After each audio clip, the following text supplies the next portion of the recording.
So, Martin, could you tell us how you first came to visit Israel, and why did you go there? How did you get the idea for the book and the photos that are all above us and around us? So the first time I went to Israel, and first of all, thanks for the invitation. Thanks also for all the edition work. And I'm very honored to be here. So first time I went to Israel, it was in 1993. I used to be young, and I used to live in a squat in Paris, and I had a punk friend from Israel coming very often to our squat, and he studied video, and he had a very big camera in this time, and he was filming us all the time. It was a bit annoying, and so I asked him if I could visit him. I was lucky because my father used to work in a plane agency, in a plane company, so I had low prices for plane tickets, so I could go there.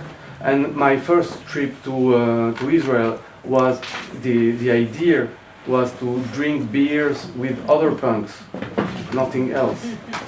I had no idea at all what was going on there. I was like very young. I was like 20, something like that. I was studying photography, but when I arrived there, the brother of my friend told me, "Okay, you're a photographer. You want to go to Gaza, you want to go to West Bank." And I was very surprised, but I said yes. And so do you hear me? It's okay, the sound? Yeah. So we went there, and so these guys were in a very bourgeois area in Tel Aviv. So when we went to Gaza in the refugee camps, the contrast was so big that I realized that something was wrong over there. Okay, I knew about the situation, but I didn't know what to think, because some Zionist friends in Paris were telling me, you will see what they say in French media is not true. Palestinians are not in such a bad situation. And in the other hand, I had leftist friends who were very pro-Palestinian. So I didn't know when I was 20 what to think. And when I went there, I realized that something was wrong. And also I met a guy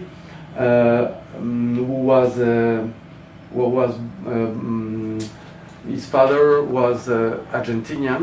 I'm born in Uruguay, so we had this in common. We used to listen the same music. We were punks, so we had a lot of in common. And this guy told me I didn't do the army in Israel because I told them I have a trauma with the uniforms, because his father has been killed by a dictatorship in Argentina. So it stayed somewhere in my head, and I decided to go back in 2008, so much later, and I start working about refusers in 2008 with Libertalia. It's a French editor. We decided to publish the first book in 2017. So the book that you can see in English now is the result of a work between 2023 and 2024, before October 7 and after October 7. The idea at first was to continue the work I started in 2008 until 2017, to try to publish a book in English, try to convince a publisher with new stuff, with new testimonies of refusals. I hope my English is good enough. I'm sorry if it's... You can. It's very good. It's really good. Thanks. You can stop me if you don't understand. So you interviewed a number of different people, 14 or 15? 65. 55, but only 15 have made it into the book. Only 15 are in this book. Yes. Yeah, okay. 50, in total, in the first work, there were 45 interviews. Right. And in this book there is 15. It was like more. I had to do the work quicker because of the October 7, because of the situation in Gaza. We wanted, with the French publisher, we wanted to make it quick, and also when you write to me to us the first time, you Yeah. told me we have to do it now. The situation needs. That was our idea also before. Yeah. So that's why also there is only 15. I think 15 is It's enough. it's enough. So these are young women and men, and one or two older people as well. Yeah, there is people who just refused after October 7. There is also people who refused just before, and there is also people who refused in the 2000 or. Yeah. Mhm. And some of them are straight out of school and into prison if Yeah. they refuse to join the army. Yeah, yeah. And how long are they sort of held in prison for? Yeah, that's the not always the same answer, Yeah. because after October 7, after Gaza aggression, after their, I don't like to use the word war, because I'm not sure. I think it's not a war. So they have to stay in prison longer than before October 7, and there is not like, okay, like when you will refuse, you don't know how many time you will spend in jail. Like they don't tell you. Yeah. And that's also the point, because you don't know. It's a complicated situation, so you don't know if you want to refuse. Yeah. Also, it's a bit complicated to explain. Like, you don't want to do the army. You receive a letter telling you you have to go to the army. So you go, and you said, I don't want to go. Okay, you disobey the order to go to the army. So you go to jail for 3 weeks. You go out. You spend 2 weeks outside. You receive a second letter. They tell you you have to go to the army. I don't want to go to the army. You spend again 3 weeks in jail, in military jail. It can be like that. Like, I mean, in theory, In theory. it's supposed to be like this, like Indefinite. end of the time, you know, Yeah. until the end of the war. But so after a while, they give you the opportunity to say you have psychological mind problems. So you sing a letter and they let you go. Before October 7, it was after 2, 3, 4 months of military prison. After October 7 is more than 6 months. Also, big difference. I just in the book I interview a guy that became kind of friend. Itamar Greenberg. Itamar Greenberg is a interesting guy. Okay, so I interviewed him before he went to jail. So now I spoke to him after he went out, and there is something new. Before that, before October 7, if you were refusing inside the jail, inside the military jail, you could say to other prisoners why you were there and explain your point of view to them, and try to not to convince them, but you know, to talk about this situation. I guess Itamar tried a bit to do that, and the other prisoners start beating him up. So the administration of the jail put him in solitary, and solitary is when you are, imagine you are 18, you're very young. Solitary is really like it's in France we say white torture.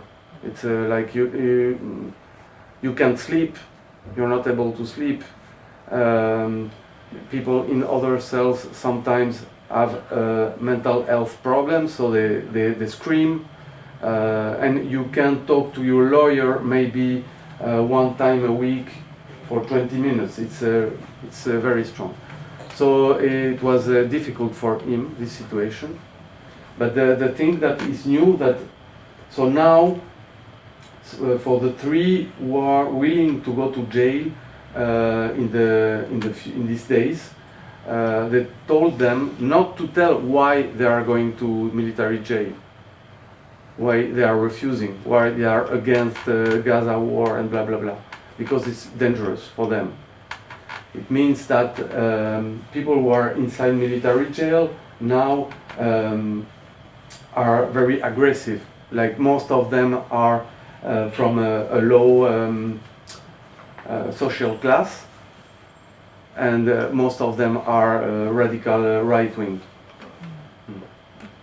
So, taking a step back, what makes most Israelis support the army, and what makes these refuseniks refuse to support the army? Why do they make that choice and have to face these consequences?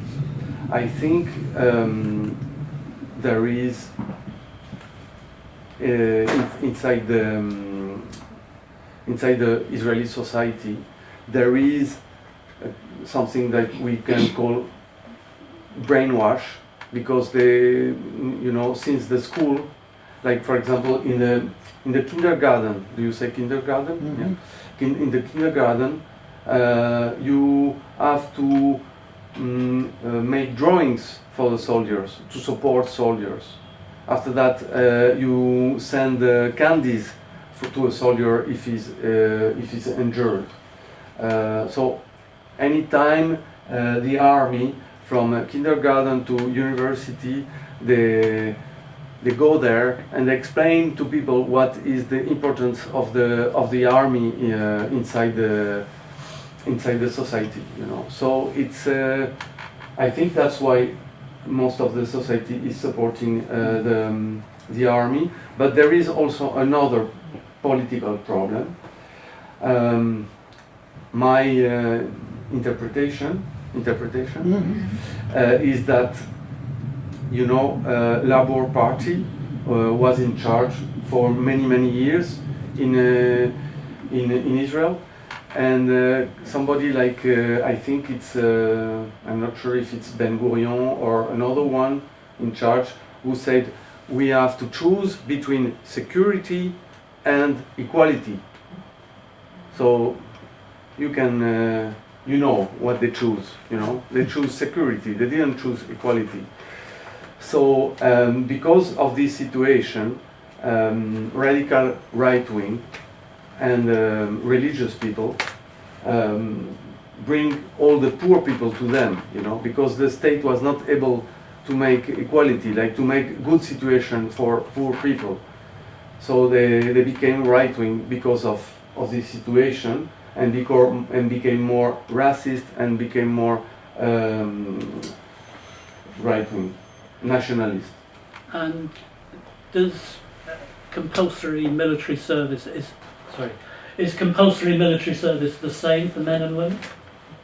For women it's 2 years, and for men it's 3 years, because they wanted to make it more equal. I think now for women it's more than 2 years, a little bit more than 2 years. Right. And for some religious groups, is it possible to escape? Yeah, if you are religious, you don't have to do the army. But if you are religious and you're a man, it's complicated to lie, you know, because of there is too many things you have to deal with. but when you're a woman, it's easier to lie. You can say, when you're a woman, you can say, I'm a religious, and that's enough. Nearly. It's not completely true. You have to know about religion a bit. But when you're a man, you need to know to do and to know many things. So it's more complicated for men to lie. Yeah. But yes, when you're religious, and that's a big deal because in this moment, for maybe 2 years, government like Netanyahu is trying to make religious going to the army. But there are demonstrations. Also, he has a religious guy in his government, so it's not so easy. And also, if religious go to the army, they shouldn't see women. There are women in the army, so it's too complicated. So they still don't do the army. If they want to do the army, they can, but they are not obliged. So, what's the opinion of the refuseniks towards the government and towards Hamas? How do they sort of see the political dynamics that they face? About the Israeli government, for sure, the people I interviewed, they hate them. Okay, they hate Netanyahu. They hate the politics against the Palestinian, but they also hate Netanyahu because of the politics about women, about the LGBT community. Like this government is a very how do you call them? Reactionary. Yeah, reactionary. So like there is a lot of other things that we are not talking about because it's not as important as what is happening in Gaza, but it's complicated also for other reasons to live in Israel now. And how do they see the situation in the West Bank? So, when you refuse the army in Israel, it's because your mind, it's really, you realize that something is really wrong in your country, and when you realize that, you spend a lot of time, most of them spend a lot of time, or used to spend a lot of time in West Bank, to do what they call protective presence. They try to document what settlers do to Palestinian settlers' aggressions to Palestinian, but it becomes more and more complicated in these last weeks because they get injured by the settlers. I think five days ago, the car of these people has been destroyed by settlers, and they injured 3 women. Like you can see, maybe not in. I'm just thinking in which Instagram account you can see the pictures. It's like a bit hard. Like they smashed in the head one of the girls. She had blood on her face. So it's becoming more and more complicated to make this protective presence in West Bank, but they do. What else I can say? I think one of the interviewees works with a Palestinian peace organisation. Yeah. It's a joint organisation of Israelis and Palestinians. What do they do together? Yeah. This guy's name is Shen. He's 65 now? He's like, yes, he's 65. He was in the army for 20 years? Or Yeah. It's strange because this guy used to be like one of the worst guys in the army during a long time, and little by little he realized that something was wrong there, and now he's a radical pro-Palestinian guy, and he made a lot of things.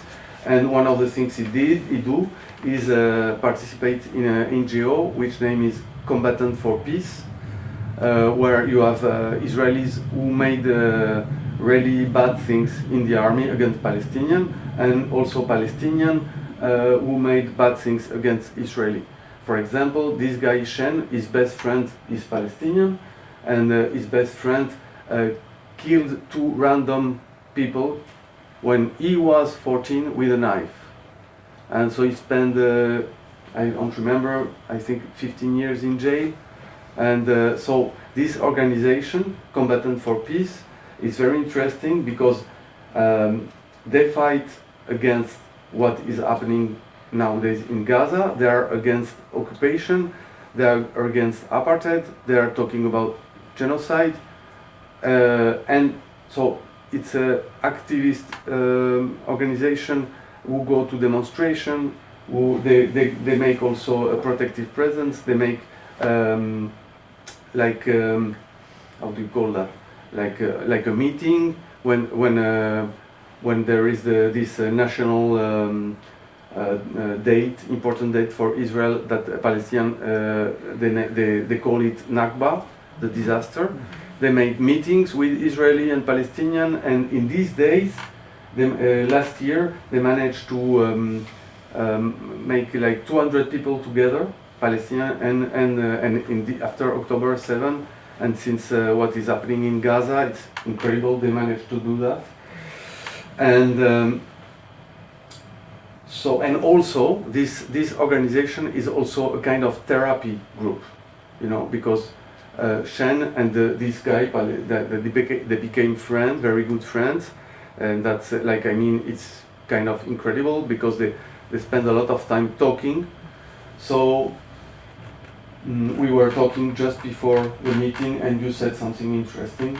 You said that because of these 2 guys, there is a little bit of hope, maybe. Yeah, but I have to say that all these people I interviewed and who I'm in contact with, they are most of the time are pessimistic about the situation. And you keep in touch with them all the time? So I not all the time, but after like the French book has been published in April. So after that, some French media asked me to write some articles about the situation there. So I wanted, because the situation is changing nearly every day, because you know, you have new people dying in Gaza, you have demonstrations in Israel, you also have people dying in West Bank. You have so many things going on. So I call them. I try to keep in touch with them, and also I'm going back to their. Yeah, it's a very broad range of people, young and old, men and women, different sort of experiences and different viewpoints, political viewpoints, and not all the same within the contributors.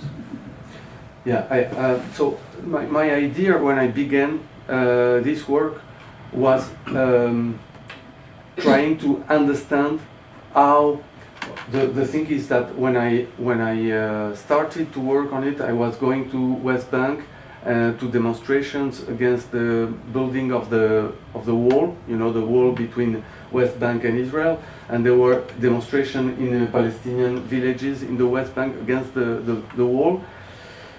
And one day I was there, they killed a young child. They killed a child.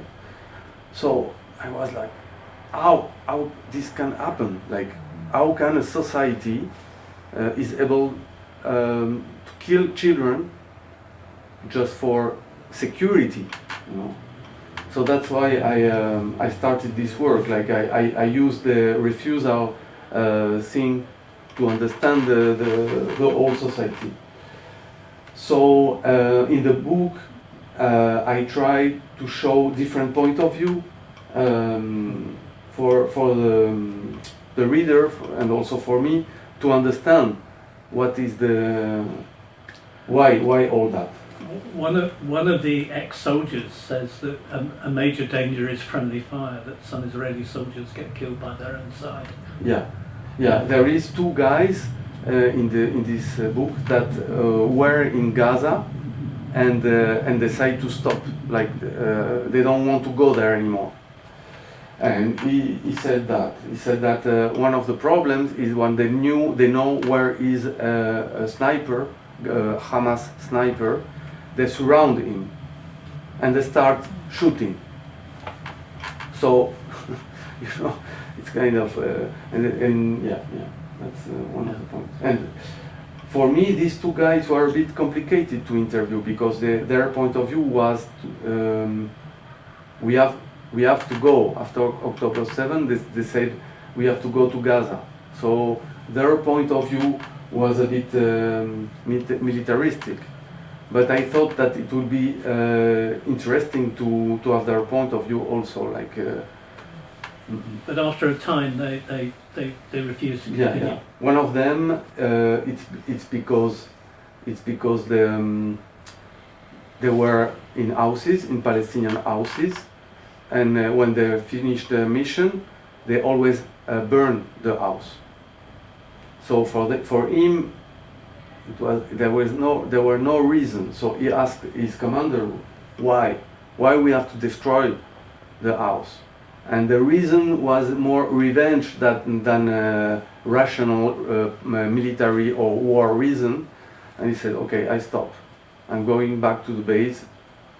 And I was surprised, like they let you go back they didn't send you to military prison. And so you have to understand that the paradox of the Israeli army is that that's people army for true. They are really brainwashed, but that's their army. So it's like, I mean, if you, as you were saying, like in Syria, if you refuse to do the army, they kill you. In First World War, here or in France, you refuse to do the army, they kill you. So it's a paradox, you know. Like they are doing very horrible things. But they are convinced of what they are doing. So it's even more pessimistic what I'm saying, you know. So, but at the same time, there is these people refusing that there are little lights in the darkness. But if you're a journalist, it's a very risky occupation, and maybe as a photographer, it's a very risky thing to be. For me, you mean? For you and for others. To go to West Bank? Because you know that nobody's able to go to Gaza. Yeah, to West Bank it can be dangerous a bit, but less than for Palestinian, for sure. Yeah, it's a bit dangerous, but life is dangerous. And I have to say that I live in Paris, and when people ask me this question in France, I used to when the first book was published, I said, you know, it was in 2017, and just after 2017 were the yellow jackets in France in 2018, and I was there taking pictures also, and I said, you know, sometimes it looks more dangerous for a photographer in Les Champs-Élysées than in West Bank. For a photographer, I mean, not for Palestinian, for sure. Like for Palestinian, it's much more. You can be killed. Yeah. But like yes, France has also you can lose the eye, for example. Yeah. Can we take a break? It's okay. Okay. Do we have any questions, or would you like to continue? Yeah. I mean, just for your clarification. Yes. By army, you mean IDF. Yeah, sure. And I believe there is IAF as well, Israeli Air Force or something. Yeah. So are you using like the? I was just wondering whether their like pattern of I mean refusal is different Yeah. in IAF or IDF, because IAF like just assume it is, less dangerous, and there are air forces, and So, just yeah. It's important question. yeah. Yeah. The important question is not about Air Force. The important question is about reserve and military service. Okay? That in Israel, when you're a man, you have to do the army during 3 years. If you want to become an officer, you can spend 4 years, maybe 5 years in the army, between 18 and 23.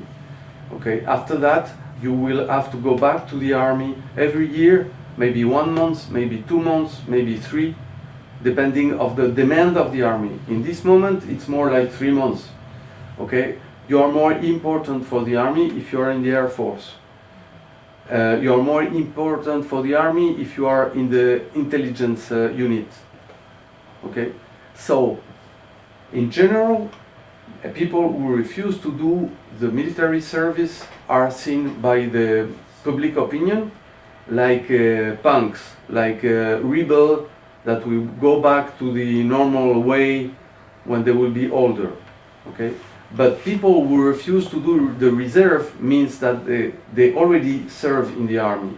So if they refuse being in the reserve, public opinion will look at them with more attention. So, and also it's really the base of the army. They are really important.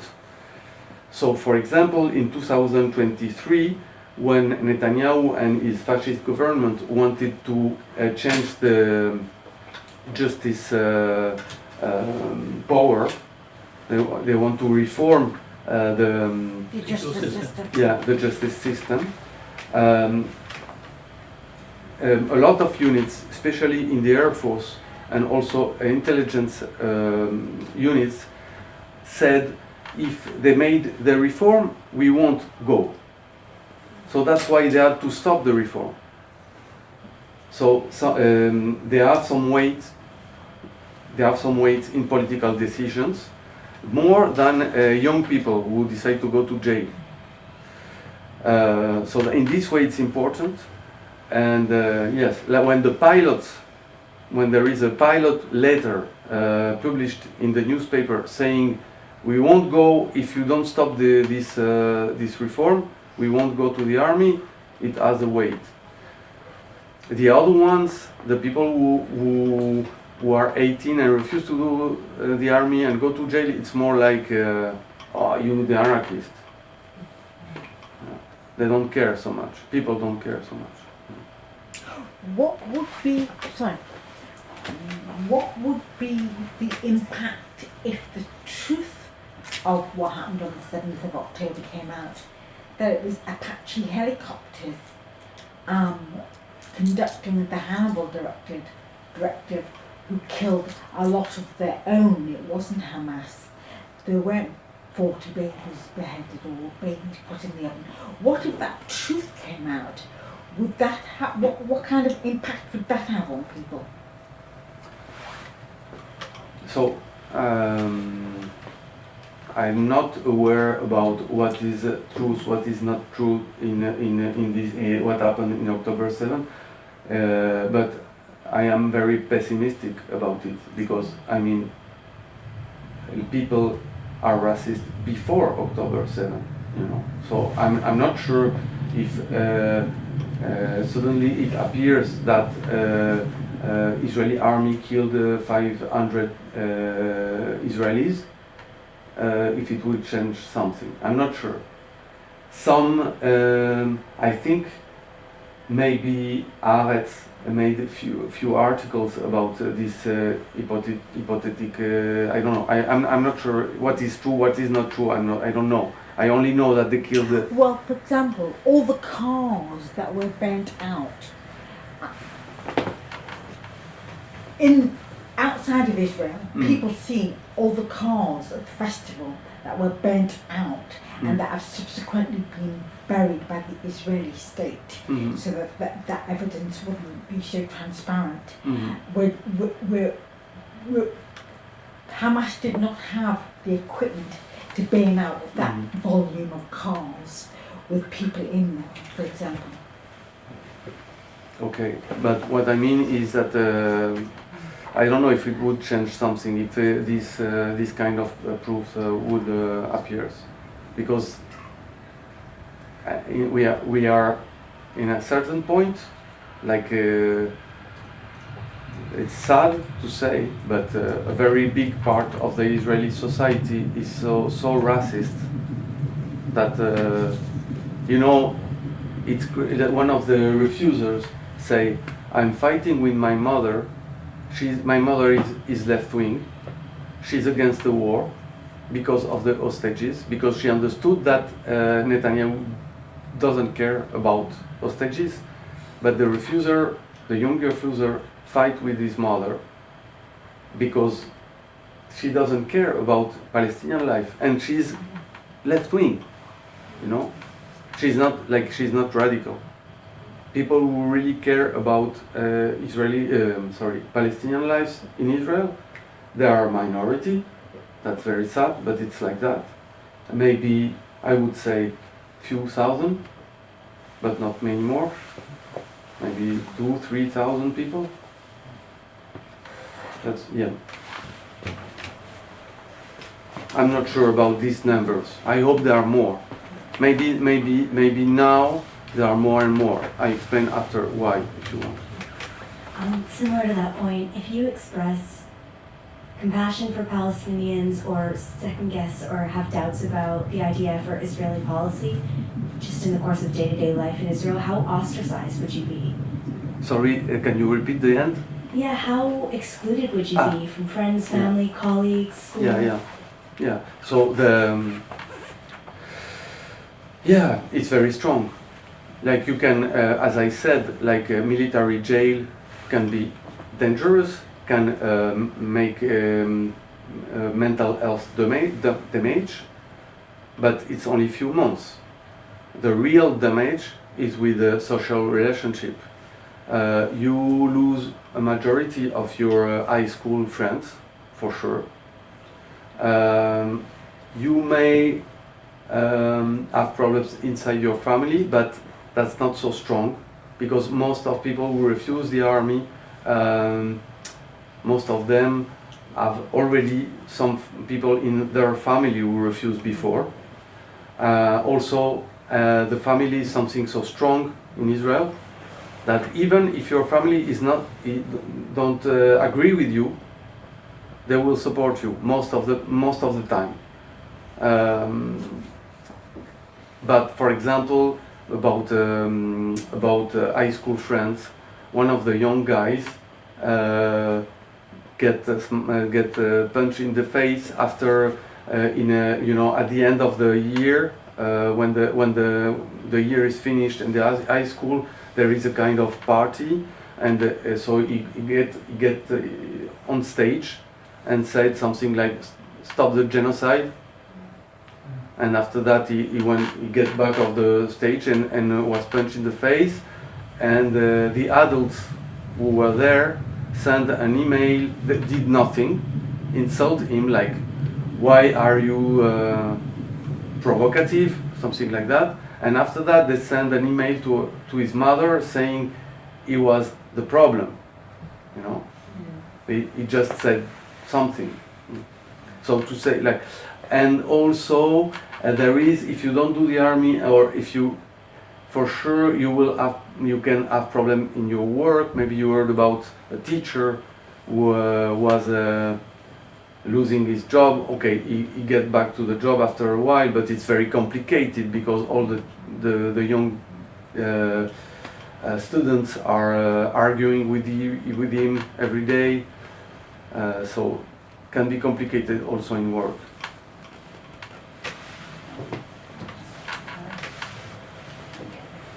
So there's 2 points. First one is just anecdotal. So I had a housemate who refused, and I remember her telling me that. Sorry, slower, please. Oh, sorry. Yeah, I'm not very good at public speaking. So first is more of a point to what you just said. I had a housemate who refused to serve, and she said that it was an unnecessary, arbitrary condition for many work positions. So, for example, to work as a waiter, they would say you need to have done your military service, even though there's no legitimate work experience reason as to why that would be beneficial. But then to my question was, there was an article in Haaretz a few months ago about the exorbitantly high suicide rates of people who have served in Gaza.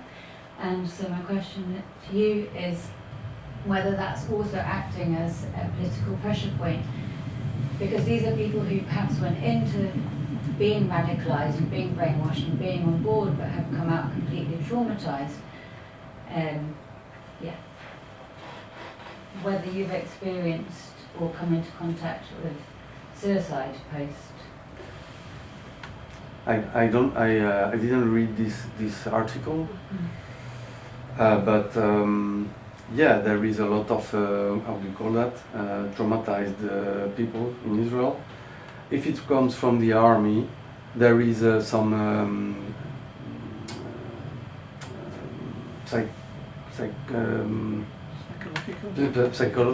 psychologist helping. There is something to help people. If you know that if you admit you have this problem, they will help you. What I can say is that there is more and more reserve people that refuse to go back to Gaza.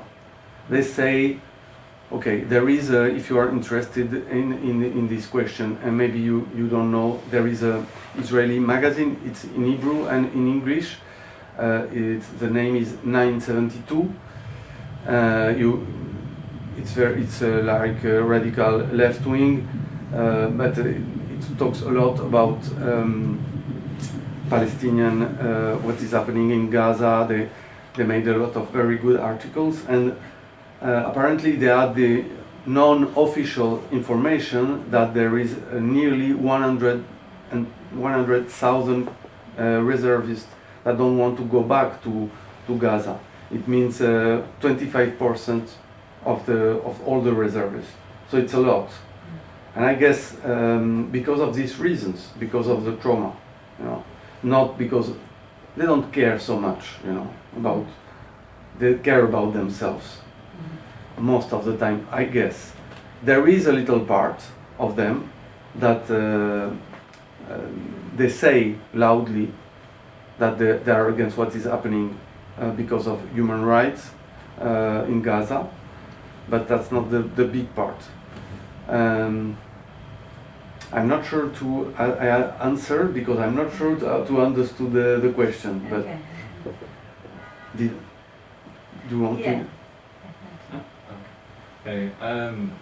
I was just thinking about the military service before the start of the genocide and before things got really extreme. Partly because I was thinking about other countries that have some sort of similar situation, and most of the time you hear from the people that maybe it's not a wholly negative thing, but people don't talk positively about it. It's something they wish they didn't have to do.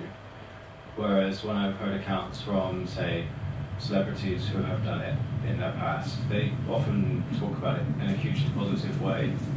And obviously this is before the genocide. And I was just thinking, sort of, what would the service have been like before genocide? What were they doing that they feel so kind of like it was a positive thing to talk about so freely? Yeah, sure.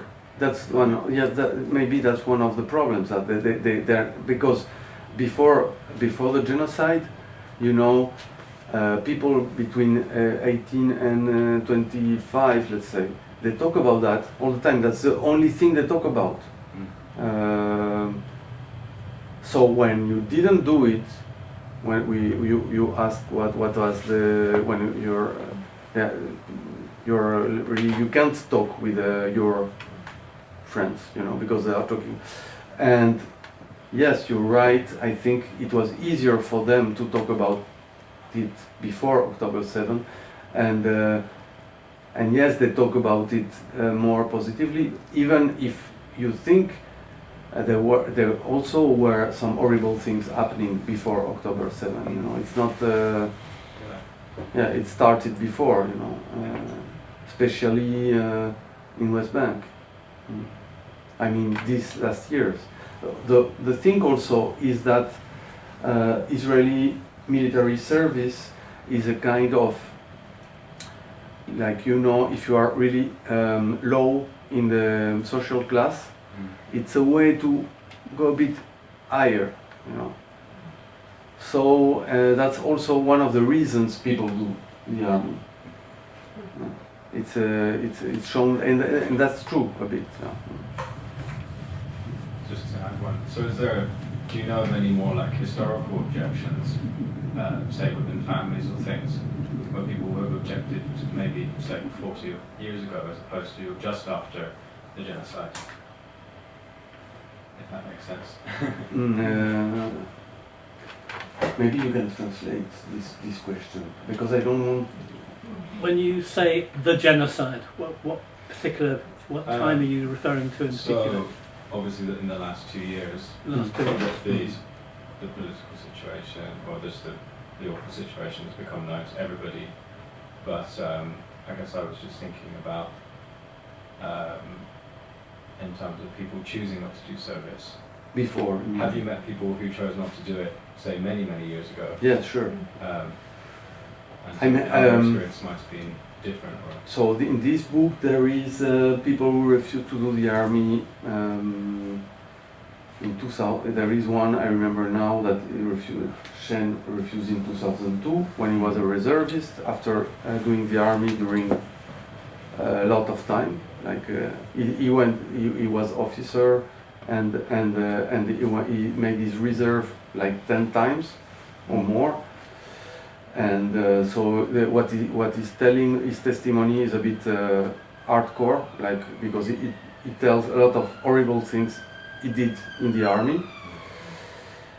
But also in my first French book, that is not translated until now, but maybe one day, there is a guy who refused in 1971. Yeah, for the same reasons. I mean, because he was against occupation, against this guy was a communist, and he wanted equality between Jewish and Palestinian. So, and also because I started this work in 2008, I also interviewed people who refused in these years, in 2008, for example. But I told you, like, when I went there in 2008, they killed a young boy. I can't remember his age, but I think he was maybe 12. You know, so I mean, it started before genocide. Mm-hmm. Thank you. I mean, I did hear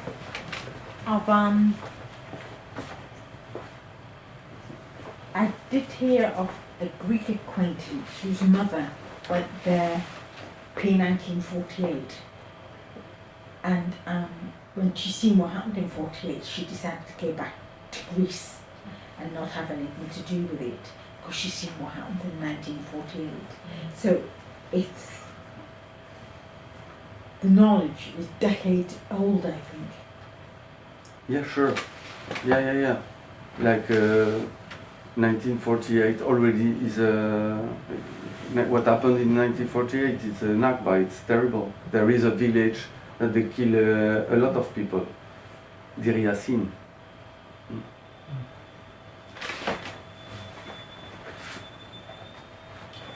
Yeah, my other question, can you expand a bit on the composition of, like, people who, refuse the military service in terms of Ashkenazi and non-Ashkenazi? Do you have any data or Yeah. Be careful, you have an Ashkenazi near you. I'm not Ashkenazi. No, I mean, Yeah. No, but it's interesting. It's interesting. And how they are treated. No, it's interesting because there is the Israeli society is organized. I don't know how to what A word. sandwich? sandwich, yes, pyramid casts, you know, and in the top are the Ashkenazi, the Jewish from Europe. There is Sephardi behind, and there is Ethiopians and black Jewish. Where are the Mizrahi? Mizrahi is, when I said Sephardi, Mizrahi, it's the same. So I maybe Mizrahi means Jewish from Arabic countries. Sephardi means Jewish who came from Spain 500 years ago. So the thing is, because of this organization, because of this pyramid, it's terrible, but in the last 20 years, the Mizrahi became more racist and more fascist. But because, like you know, like here I heard you in England, you have more and more ethnical demonstration, stupid people, you know. That's I think that's the same mechanism, because people are poor, like in the 30s in Germany, you know. People are poor. They think that the problem is the foreigner, the people who are different. So they became more and more against Palestinians. There is also geographical reasons for that. When you have no money, you go to a city which is near Gaza. So you receive missiles from Gaza. So you hate Palestinians. All these things. And because Ashkenazi are at the top of the society, they are more. It's easier for them to read books, you know. So there is more people refusing the army who are Ashkenazi than Mizrahi. But in this work I made, I interviewed also people from who their roots are from Morocco, from Iran. It exists. It's not as simple as that. Sometimes I talk with French sociologists who study this phenomenon, and we don't agree about that, because, you know, they talk about statistics. I talk about individuals. So it's very interesting to see, like, for example, this girl, which is not in this book, which is in the first French book, who is from a Maroccan family, and because she decided to be a vegetarian, she decided to be vegetarian when she was 12. And she started thinking, like, I don't want to kill animals. I don't want to kill humans. I want to wear a gun. I'm not able to wear a gun. So I refuse. And she had a big fight with her family. But because, as I said, in Israel, especially in a Moroccan family, I guess, family is so strong that her mother supported her, even if she didn't agree with her.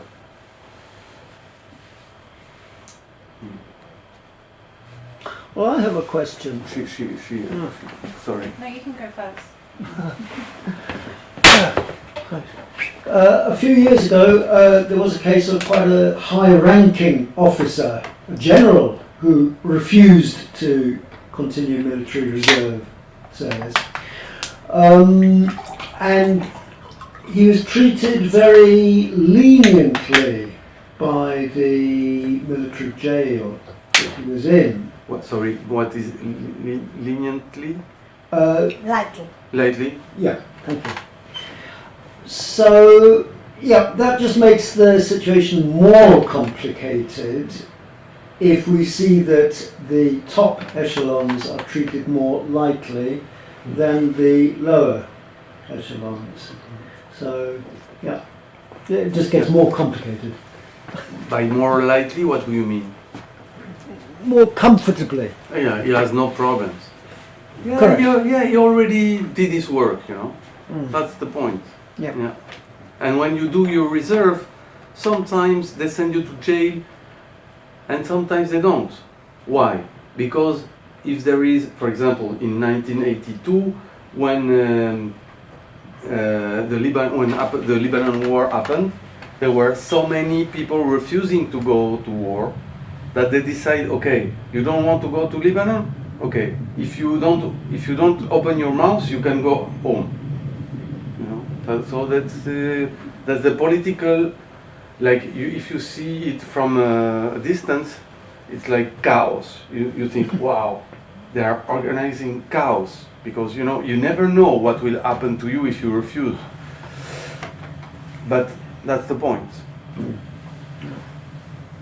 I was just wondering, what do you think is important in the stories of refusals, of people who are obviously at the centre of the genocide, doing these acts of refusal, and what, if anything, you think people in France and the UK can take from the politics of refusal? I can rephrase it. Like, yeah, please. Like, Sorry. Like, are there like, I don't know, do you think people in, like people here and in France, are there things that you hope that they will take from people who are refusing, things that we can refuse, things that we can learn from? So it's interesting. I would like them to hear you because most of the time they tell me, oh, we saw what you did in France with the yellow jacket, with this, with that. Oh, we have to learn so much from you. And I said, I'm not sure. Maybe we have to learn from you. But because you know there are few, so they think they are not so strong. But I think they are strong. For me, they are very strong. And but because they are, you know, there is 10 million people living in Israel, Palestine. So it's a little country. So I think, okay, if we see here who is interested in this subject, we can see that we are a minority in this city in London, and also if we make a demonstration for against genocide, we still a minority, and they are a minority too. And well, to answer your question, I started to work on this because I was really like impressed and surprised that 18 years old activists decide to go to jail because of their political ideas. In my culture, in my activist culture, we decide not to go to jail. You know, it's a bad thing to go to jail. You try not to go to jail. So I think what we can learn is the incredible. Oops. Wow. It's not a good place to be. It's an incredible courage, but also the hope they have. Like, you know, like they know that the situation is very bad, very, very bad. But you know, to continue going to demonstration, to continue going to West Bank, you need a little bit of hope, and they have this. One of the things that, okay, we are all very pessimistic about what is happening over there, but for example, there are some demonstrations in this time against genocide, mostly against the war for Israeli brains, you know.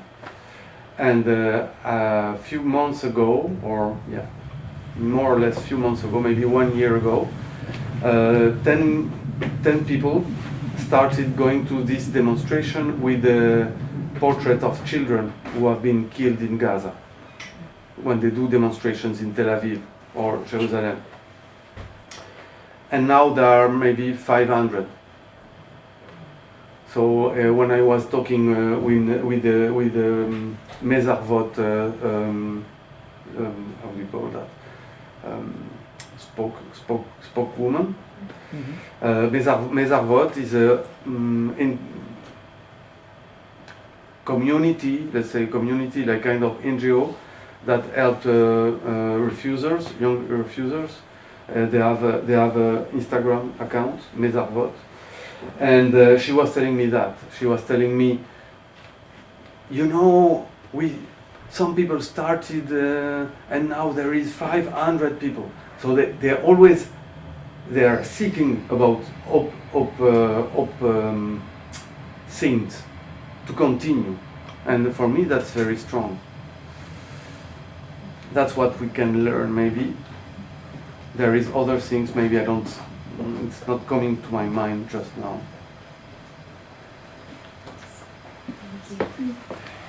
What, if any, is the degree of censorship of the press in Israel? I think there is not so much censorship. I think there is like, I don't know how it is here in England. I'm sorry, I didn't come here for a very long time. But what I can talk about. They tell more about what is happening in Israel than what they do in the UK. The press, Haaretz and Plus 972. Yeah. They will speak more about what is happening in Israel than what the media will in England, in the UK. Yeah. Okay. But if we are talking about internal politics in UK, I don't know. I know Labour is in charge. I don't. I'm sorry, I don't know. But I mean, in France we have a problem. Maybe we will have fascists in 1 year or maybe less in charge. You know, because there is this guy, very rich guy, Bolloré, who decided to buy media.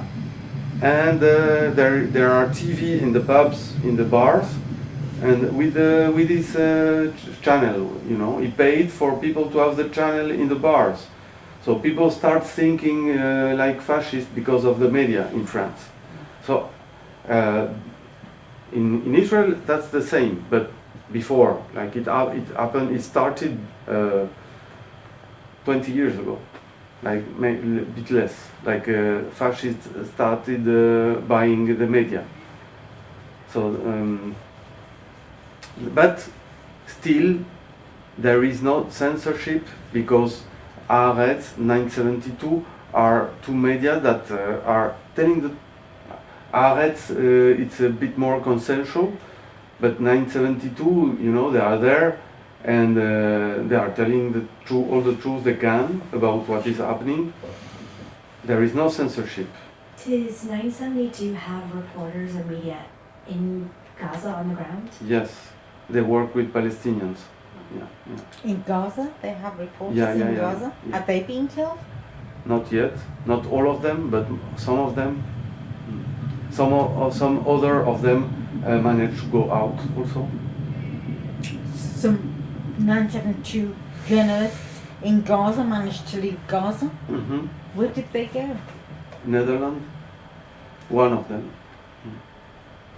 Photographer. If you want to go out of Gaza, I met this guy in Paris. He gave like me now. It was difficult not to cry. He said I had to pay $20,000 to corrupt. He didn't say to who, and I was wondering for long. I asked a lot of people, like, to who? To corrupt functionaries, to corrupt state workers in Egypt, to go out of Gaza. Yeah. That's what I understood. He didn't say that. But yes, it was difficult not to cry because one thing is to see the news or to read articles or to watch something and another thing is to have the guy in front of you. Yeah.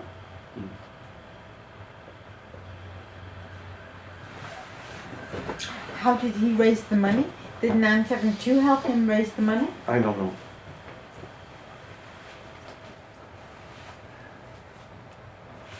Any other questions? Do you think you'll keep working on this topic, or do you have any other plans for I'm a something? bit tired. No, yes. The thing is that because this book in French and now in English were published, it's tiring because I don't know. I oblige myself to keep in touch with the people. That's not the worst part. That's the good part. But also to nearly every day to see the news and to see what is happening. If you do that, you know that it's a bit like it's terrible. So yes, I'm a bit tired. But yes, I will continue not in this exactly in this, but I will continue the same kind of work. Yes, in this area. Mm.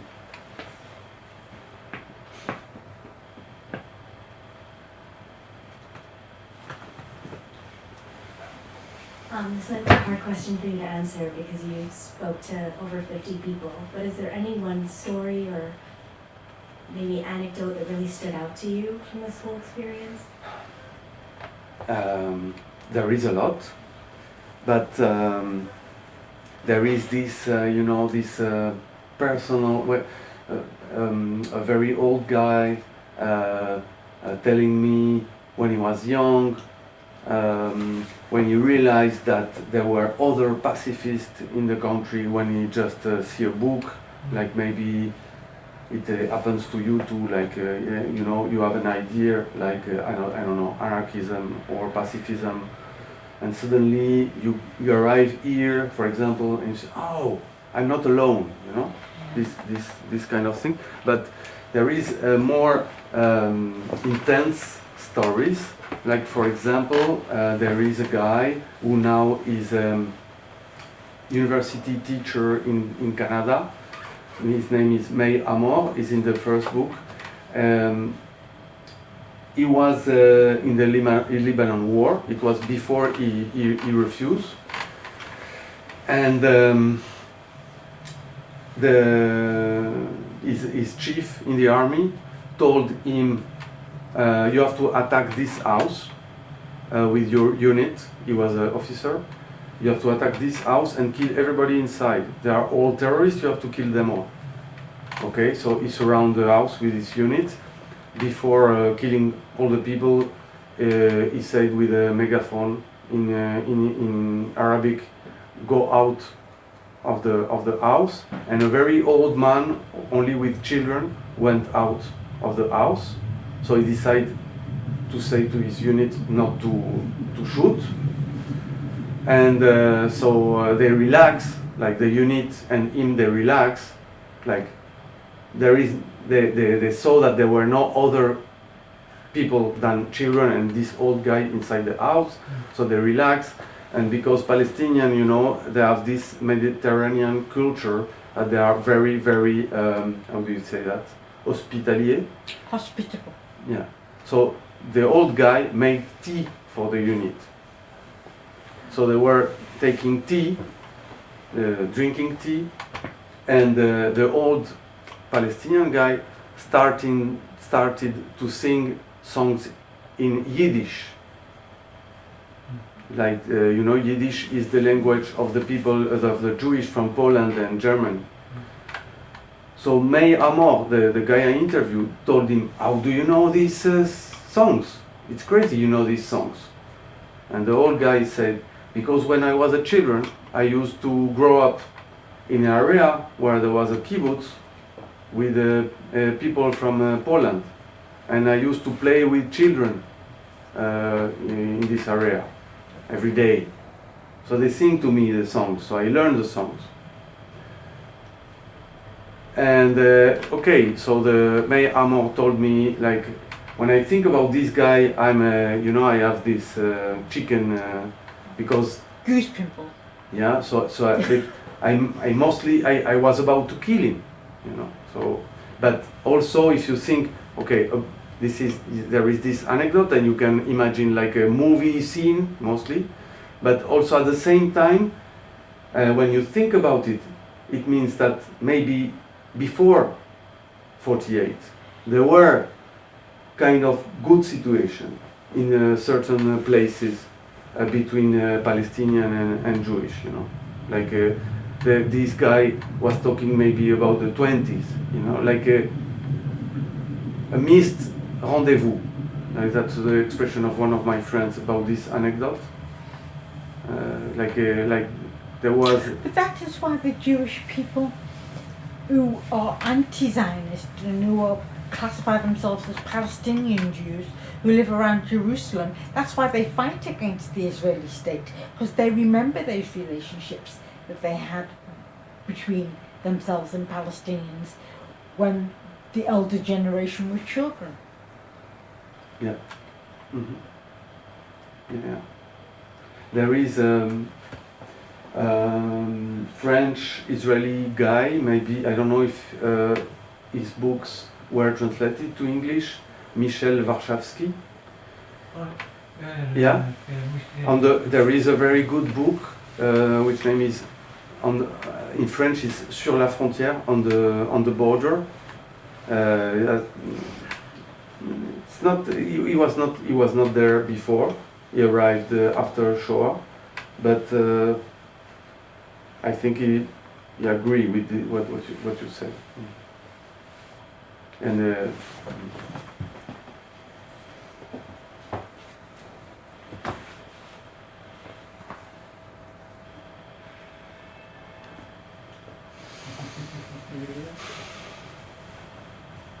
Well, thank you very much. thank you. Bye-bye. Thank you. Just like I'm looking towards future. I mean, once this is over, hope, you know what I mean? Like, I mean, one way or another. I mean, what do you see the future of peace movement? Because from what you told us, it seems the whole of Israel has gone the other way, the very right or other. So, I mean, is there any hope for the peace movement going forward after about 20, 30 years of Netanyahu's like ideological dominance or security-driven agenda? I don't have the answer. What I can tell is what my friends over there, the refusers, says. There is one which is very communist, very authoritarian, but in this case maybe he's right. He said the solution can only come from up to down.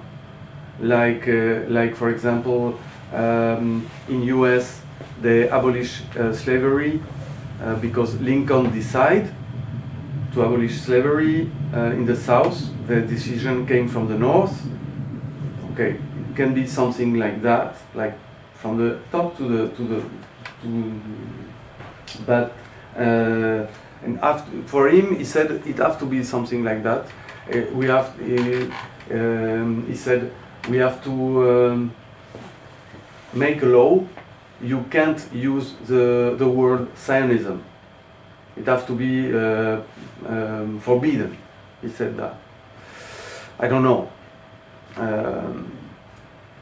It's a bit strange for me, for my way of thinking, but okay. And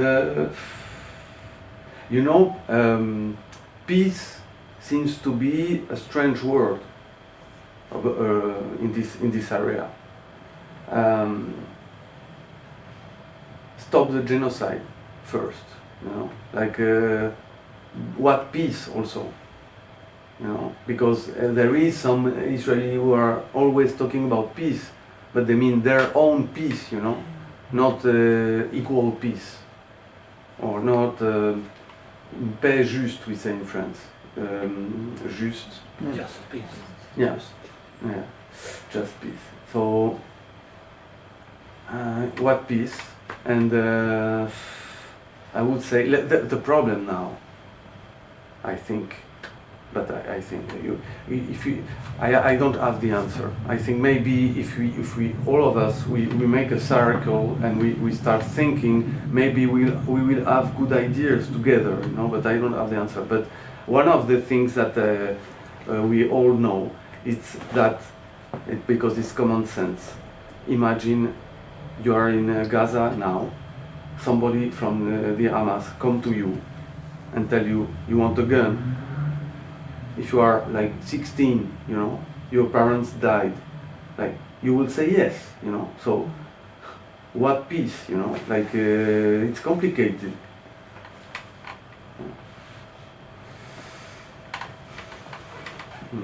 Your parents, your cousin. You know.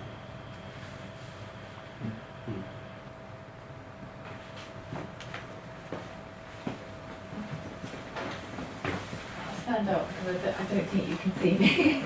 Good idea. I just wanted to mention the online meeting we're hoping to organise with Martin, two of the people from the book and also someone from Merciful, which is the organisation supporting people. I work with peace movement organisation based in this building and also a part of a network of conscientious objector supporting groups in the UK. And there's a day every May where we commemorate people from the UK who have objected to going to war. But we're also sort of raising awareness about, you know, people in conflicts today. I mean, also Ukrainians, Russians. Anyway, we're hoping to organise a meeting so anyone in the country can hear about the book and also hear from conscientious objectors from Israel directly. So haven't quite got a date yet, but sometime in October or November, we think. So keep in touch with me, maybe, or the bookshop might put it on their email list. Yeah.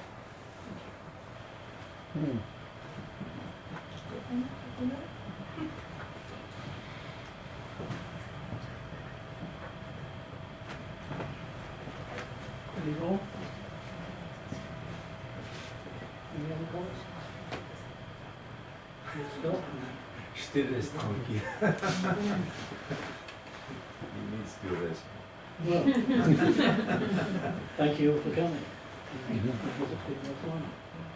Thanks a lot.